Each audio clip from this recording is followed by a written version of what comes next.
Judge Eleanora Robinson watched silently as Officer Blake Thompson was led away in handcuffs. The entire courtroom gasped when her identity was finally revealed. 72 hours earlier, this same officer had forced her to kneel on burning asphalt while calling her just another troublemaker from the projects. Before we dive into this powerful story of justice, where are you watching from today? Let me know in the comments below. If this is your first time here, hit that subscribe button to join our storytelling community. Now, let's rewind to see how a single traffic stop changed everything. The morning sun glinted off the hood of Eleanor Robinson's modest Toyota as she navigated the familiar streets of Maplewood. At 83 years old, the former Chief Justice of the state Supreme Court still drove herself everywhere, maintaining the independence that had defined her remarkable life. Today's journey was a simple one. Visiting her granddaughter Zora for their weekly Tuesday breakfast tradition, Eleonora adjusted her rearview mirror, noticing a police cruiser that had been following her for the past 3 blocks. She checked her speedometer, 42 in a 45 zone. Her turn signal clicked rhythmically as she prepared to turn onto Maple Avenue. The flash of red and blue lights startled her. Eleonora carefully pulled to the curb, confusion crossing her face as she reached for her purse on the passenger seat. She watched in the mirror as Officer Blake Thompson emerged from the patrol car, his hand resting unnecessarily on his holstered weapon. At 34, Thompson had spent 8 years on the Maplewood police force, accumulating a file of civilian complaints that never seemed to result in consequences. Eleonora rolled down her window and placed both hands on the steering wheel, just as her son had taught her decades ago. "License and registration," Thompson barked, without greeting or explanation. His eyes narrowed at the elegant watch on Eleanor's slender wrist, a retirement gift from her colleagues on the bench. "Good morning, officer," Eleanora replied with the measured calm of someone who had presided over thousands of contentious proceedings. "May I ask why I've been stopped?" Thompson's face hardened. "I give the orders here, ma'am. License and registration now, or we're going to have a problem." Eleanor reached slowly for her documents, maintaining eye contact with the increasingly agitated officer. "I'm simply asking for the reason for this stop, as is my right under state law." Thompson's hand moved to his belt. "Step out of the vehicle now." Eleanora blinked momentarily, surprised by the escalation. "Officer, I don't understand why that's necessary. I was driving safely and within the speed limit." "Out of the car." Each word dropped like a stone. With difficulty, Eleonora opened her door and attempted to stand. Her arthritis flared painfully as she straightened her 5'3" frame. Thompson moved surprisingly close, invading her personal space. "You smell like alcohol. Been drinking this morning?" The accusation hung in the air, absurd and inflammatory. "Certainly not," Eleanor replied, her dignity intact despite the mounting humiliation. "I don't drink alcohol at all," Thompson sneered, looking pointedly at her pressed slacks and silk blouse. "Pretty fancy clothes for this neighborhood. What's an old lady like you doing around here anyway?" Across the street, residents began to notice the confrontation. A young woman pulled out her phone and began recording. 2 older men stepped onto their porch, watching with concern. Eleonora stood as straight as her aching back would allow. "I'm visiting my granddaughter, who lives 3 blocks from here. Again, officer, I would appreciate knowing why I've been stopped." "Spread your arms and legs. I'm going to perform a field sobriety test." Thompson's voice carried deliberately to the gathering onlookers. Eleanor's heart pounded, but decades in courtrooms had taught her to maintain outward composure. "Officer Thompson," she said, noting his nameplate, "this seems excessive for what appears to be a routine traffic stop." His eyebrows shot up. "Oh, we've got ourselves an educated one. Think you know the law, huh? Trying to tell me how to do my job?" The sun beat down on Eleanor's silver hair as Thompson forced her through a series of humiliating tests. "Touch your nose, walk this line, stand on 1 foot." Her body, which had carried her through 8 decades with grace, now betrayed her with slight trembles. The asphalt radiated heat through her thin-soled shoes. "Just as I thought." Thompson declared loudly, though Eleonora had performed each task with remarkable steadiness given her age. "Now I'm going to search your vehicle." "I do not consent to a search," Eleonora stated firmly. Thompson laughed. "Probable cause, ma'am. I believe you're hiding something." He began roughly rifling through her car, tossing aside the cardigan on her passenger seat. A leather portfolio fell open, spilling legal documents across the seat. Thompson picked up one page, then deliberately dropped it onto the floor of the car before stepping on it as he continued his search. "Officer," Eleonora said, her voice finally showing a hint of strain, "those are important documents. You have no right to damage my property. Should have thought about that before you decided to cause trouble in my town." The growing crowd of onlookers murmured in disapproval. More phones appeared, recording the incident. Thompson emerged from the car, frustration evident in his movements. Finding nothing incriminating clearly annoyed him. "Put your hands behind your back," he ordered abruptly. Eleanor's eyes widened momentarily. "Am I under arrest? On what charge? Interfering with police business? You want to lecture me about rights? You can do it down at the station." As Thompson roughly secured the handcuffs around Eleanor's thin wrists, she winced at the bite of metal against bone. The cuffs were tightened beyond what was necessary, a small cruelty that spoke volumes. Eleanora said nothing, but her mind was cataloging every detail, every procedural violation, every moment of this encounter. She silently repeated Thompson's badge number to herself, 7842. Whatever happened next, she would remember that number. Eleanora Robinson was born Eleanora May Washington in 1941 in the small town of Pine Hill, Alabama, where the shadow of Jim Crow stretched across every aspect of daily life. When she was just 9 years old, she sat in the back of a segregated courtroom and watched as her uncle James was sentenced to 15 years for a crime he didn't commit. The evidence of his innocence had been substantial, but the all-white jury deliberated for less than 30 minutes before returning their guilty verdict. That night, as her grandmother wiped away silent tears in their small kitchen, young Eleanora made a vow that would shape the rest of her life.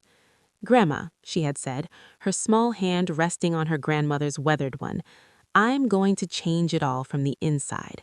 One day I'll wear the robe and make things right." Her grandmother had smiled sadly, cupping Eleanora's face. "Lord willing, child, Lord willing." Eleanora carried that moment with her through every obstacle that followed. When her high school guidance counselor suggested she pursue a career in nursing or teaching rather than law because colored girls aren't meant for courtrooms, Eleanora simply nodded politely and applied to Howard University anyway.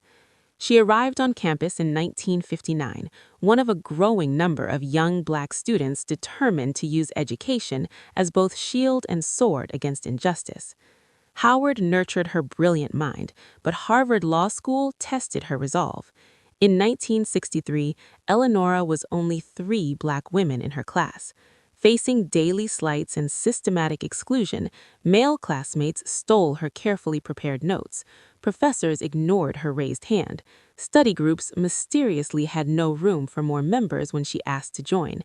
Eleanora responded by graduating 3rd in her class, her name permanently engraved on the wall of honor that most of those same classmates would never achieve. "They expect us to fail," her friend Constance had whispered during their graduation ceremony.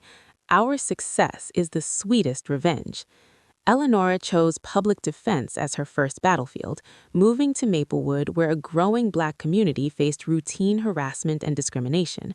For 8 years, she built a reputation as a methodical, unflappable defender who specialized in civil rights cases. Her clients were predominantly black residents arrested for fabricated charges or sentenced more harshly than their white counterparts for identical offenses. In her spare time, Eleanora meticulously documented patterns of police misconduct, building databases long before computers made such work easier. "Paper doesn't forget," she often told younger attorneys. "When the time comes, your evidence must be unimpeachable." Her appointment to the district court in 1979 came after a bitter confirmation fight. The local police union lobbied aggressively against her, citing her anti-police bias and radical agenda. In reality, Eleanor simply believed in equal application of the law, a concept that threatened those accustomed to operating without accountability. On the bench, Judge Robinson quickly established herself as fair but exacting. Attorneys who came before her learned to be thoroughly prepared. Police officers discovered that their testimony was held to the same standard of truth as any other witness. Her landmark ruling in Jenkins versus Maplewood Police Department set new standards for addressing race profiling, requiring officers to document the reason for every traffic stop and prohibiting searches based solely on a driver's race or neighborhood. The decision made her celebrated and targeted. Death threats arrived at her chambers. Her car was vandalized. Anonymous calls in the middle of the night warned her to watch your back. Eleanor installed better security at her modest home, but refused protection that might intimidate those seeking her judicial authority. Justice does not require anger, only persistence. As she selected a silk blouse and comfortable slacks for her drive, Eleanor could never have imagined how soon that philosophy would be tested. She locked her front door at 7:15, completely unaware that by noon she would find herself in handcuffs for the first time in her 83 years. As Officer Thompson tightened those cuffs around her wrists, Eleanor made the same decision she had made countless times throughout her remarkable life. She would treat this injustice as she had all others, methodically and within the system she had helped build. This officer had no idea who he had just arrested, but he would learn soon enough. The sun beat mercilessly against Eleanor's back as she stood handcuffed beside her car. Officer Thompson's smug expression suggesting he believed he had successfully put another troublemaker in her place. The crowd of onlookers had grown to nearly 20 people, their murmurs of disapproval becoming more vocal. A sleek BMW screeched to a halt behind the police cruiser, and Dr. Zora Robinson leapt out, her hospital ID still dangling from her neck. "Grandma!" she shouted, rushing toward Eleanor before Thompson stepped directly into her path. "Step back, ma'am. This is police business." Zora's eyes flashed dangerously. At 38, she had inherited her grandmother's regal bearing and unflinching determination, along with her intolerance for injustice. "That's my grandmother, and she's 83 years old. Why is she in handcuffs?" Thompson's hand moved to his taser. "Ma'am, I need you to step back, now, or you'll be joining her." Eleanor's voice cut through the tension with surprising authority, despite her position. "Zora, please stay calm. Document everything, but do not interfere." Years of trauma surgery had taught Zora to control her emotions in crisis situations, but the sight of her grandmother's wrists, bound and reddening, sent rage coursing through her veins. She pulled out her phone and began recording, narrating every detail of what she observed. "My grandmother, former Chief Justice Eleanor Robinson, is currently handcuffed without cause by Officer," she zoomed in on his nameplate, "Thompson of the Maplewood Police Department." The effect of Eleanor's title was immediate. Thompson's head snapped toward the elderly woman he had been mistreating, confusion replacing his arrogance. From the gathered crowd, an older man stepped forward. "Judge Robinson, is that really you? I covered your Jenkins decision for the Tribune back in '85. The man pulled out a press badge. "Jim Reynolds, Maplewood Tribune. What exactly is happening here, Officer Thompson?" Thompson's radio crackled to life as a patrol sergeant and 2 additional officers arrived on scene. The sergeant, a veteran named Rodriguez, recognized Dr. Robinson immediately from hospital fundraising events. His eyes widened when he saw Eleanor in handcuffs. "Thompson, what the hell is going on here?" he demanded, moving quickly to intercept what was rapidly becoming a public relations nightmare. "Routine traffic stop, Sarge. This woman was uncooperative." Conton Thompson began, but Rodriguez cut him off with a sharp gesture. "Uncuff her now." Thompson hesitated just long enough to make his reluctance clear before removing the handcuffs. Eleanor rubbed her wrists gently, noting the raw skin where the metal had dug into her flesh. "Thank you, Sergeant," she said with the same calm dignity she had shown throughout the ordeal. Rodriguez stepped closer, lowering his voice. "Judge Robinson, I can't apologize enough for this misunderstanding. If you'd like to come to the station to discuss this privately. Eleanor shook her head. This was not a misunderstanding, Sergeant. It was a clear violation of departmental policy and my civil rights. I would like Officer Thompson's badge number officially on record, and I will be filing a formal complaint. Thompson scoffed, the momentary uncertainty replaced by renewed arrogance. Good luck with that, he began writing on his ticket pad. Meanwhile, you were driving with a cracked taillight. That's a violation. Here's your citation. He thrust the ticket toward Eleanor, who accepted it without comment, noting that her vehicle had passed inspection just 2 weeks earlier, with no mention of any taillight issues. The growing media presence intensified as a local news van pulled up. Reynolds was already on his phone, likely calling in the story of the century for the small-town paper.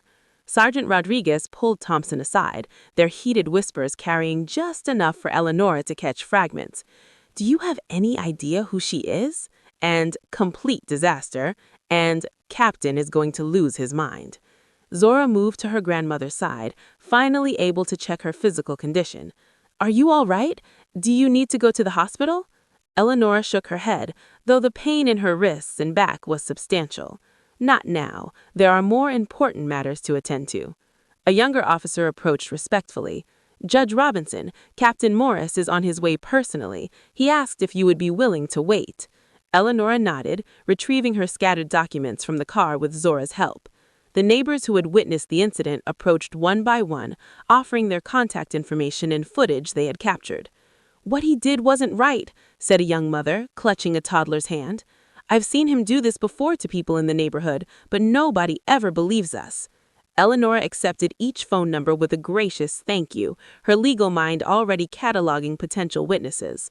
Within 15 minutes, Captain Thomas Morris arrived, his normally confident demeanor replaced by barely concealed panic.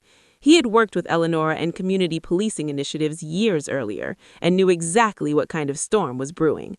Judge Robinson, he began, taking her hand between both of his, I cannot express my deep personal regret for this incident. If you'll allow me to drive you to the station myself, we can address this matter immediately.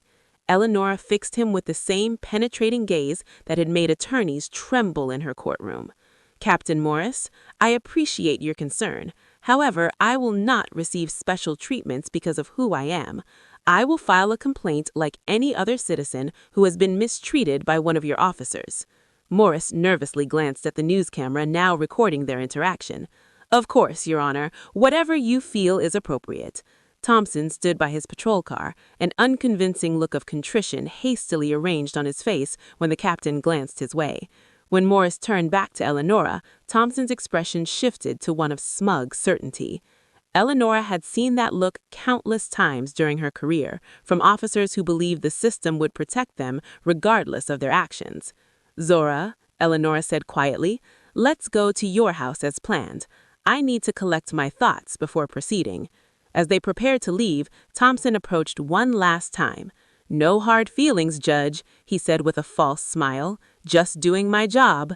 Eleanor regarded him silently for a long moment. Officer Thompson, in my 24 years on the Supreme Court, I heard thousands of excuses for inexcusable behavior. Yours is among the least convincing. She turned away, allowing Zora to help her into the BMW. As they drove the short distance to Zora's home, Eleanor remained unusually quiet. Finally, Zora broke the silence. Grandma, please tell me you're going to pursue this. He can't be allowed to treat people this way. Eleanor gazed out the window at the neighborhood she had known for decades. Did I ever tell you about the database I've been compiling? Zora glanced, surprised. What database? Traffic stops in Maplewood, specifically in predominantly black neighborhoods. Patterns of officer behavior, outcomes, citations versus warnings based on race. I've been collecting data for months through public records requests and community surveys. Eleanor's voice took on the precise tone she had used when outlining a complex legal argument. Today's incident was not isolated, Zora. It's part of a pattern that extends far beyond Officer Thompson. The car pulled into Zora's driveway, but neither woman moved to exit. So, what are you going to do? Zora asked. Eleanor turned to her granddaughter, determination hardening her features. This stops now, not just for me. Would you have maintained the same composure as Eleanor if faced with such blatant discrimination? Comment number 1 if you believe patience and strategic thinking are more powerful than immediate outrage. Or comment number 2 if you think Eleanor should have been more forceful in standing up to Officer Thompson right away. Don't forget to hit that like button if you admire Eleanor's dignity under pressure, and subscribe to hear how she systematically dismantles a corrupt system. What do you think will happen when the police department realizes exactly who they've messed with? Stay tuned to find out. The fluorescent lights of the Maplewood Police Department's Internal Affairs Division cast harsh shadows across Eleanor's face as she completed the complaint form with meticulous precision. Her penmanship, perfected through decades of legal notations, filled every line with damning detail. Officer Thompson's exact words, the unnecessary force applied to her wrists, the duration she was left standing in the heat, the unauthorized search of her vehicle. Lieutenant Diana Freeman, head of Internal Affairs, observed with growing discomfort as the distinguished former jurist documented 27 separate policy violations during the 40-minute encounter.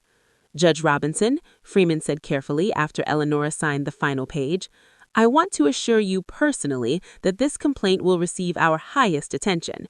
Captain Morris has already initiated an expedited review process. Eleanor capped her fountain pen and returned it to her purse. Lieutenant, I've heard those exact words from police departments for over 40 years. I'll be monitoring the process closely. Freeman's professional smile faltered slightly. Of course, we have nothing to hide. The lieutenant's phone buzzed insistently. She glanced down, then looked up with barely concealed alarm. If you'll excuse me for just a moment, Judge. Eleanor nodded, using the opportunity to review her copy of the complaint. The sound of urgent whispers carried from the hallway.